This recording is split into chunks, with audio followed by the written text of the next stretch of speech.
Our young people ask, who are our heroes? I was addressing a hall full of women, and you know who they screamed out their heroes? Margaret Thatcher and Indira Gandhi. And I had to educate them right there. What Fatima tells us is that history was falsified. So the role of women was totally suppressed, and we were then made to be servient.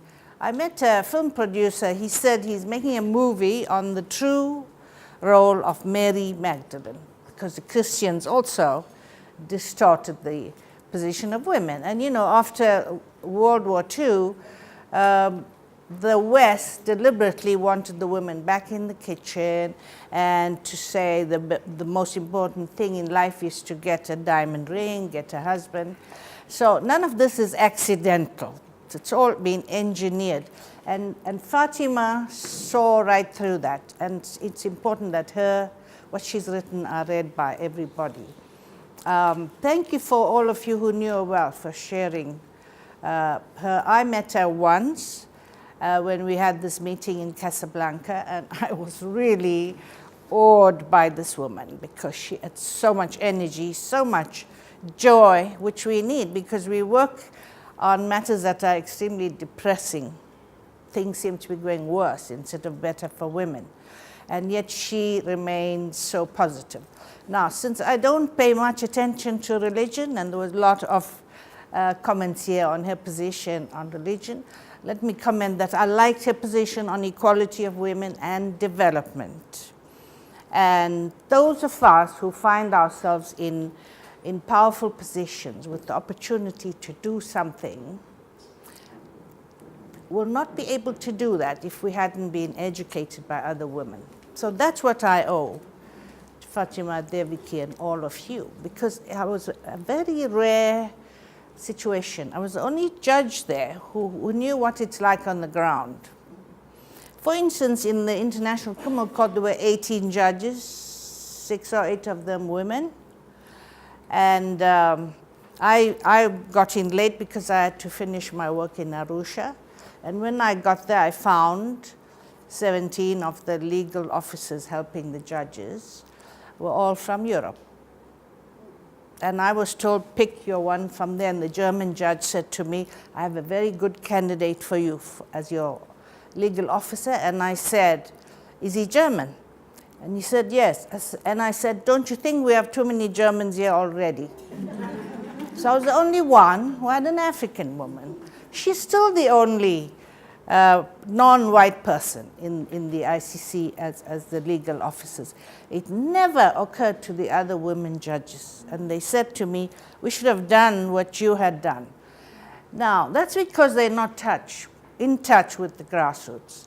It's because of my education through Dawn, to the women's movement in general. I address women's issues everywhere I went. So when I went to Morocco as the High Commissioner for Human Rights, it was clear to me that Fatima was extremely well known and admired. And she influenced the women's movement there. And the king himself told me, the women have the right to vote. These are Muslim women, you know. They're not allowed to vote in other countries. They got their vote long before Switzerland, for instance. Switzerland gave the women the vote in 1974. But the women's movement in Morocco even gained the right to be free of domestic violence and the right to divorce. So there's lots of things she's done in terms of teaching people about human rights so that women could fight at a macro level for their rights. I was able to use some of these ideas in influencing the post-2015 development agenda. And that is that human rights must be at the center, people must be at the center. And we were able to put in human rights language in 8 places in that document. I can't tell you what a struggle that is because Western governments, rich countries, always oppose these changes, whether it's an environment conference, climate change, or development. When I started as High Commissioner, I was told by some Western governments there's no such thing as a right to development. And economic and social rights are aspirations, they're not human rights. So that's the big picture of the resistance there is to what the people want. And we need to now popularize these writings of Fatema, and also, Zanella, our gender studies will bring out the role of women in our continent. I saw a BBC presentation which showed that in 1823 there were women graduates in the University of Timbuktu.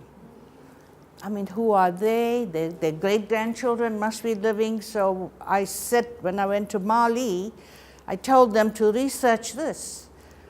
You must know who these women were in 1823 who got their degrees. So let's reclaim what was ours all along. And thank you again for this presentation.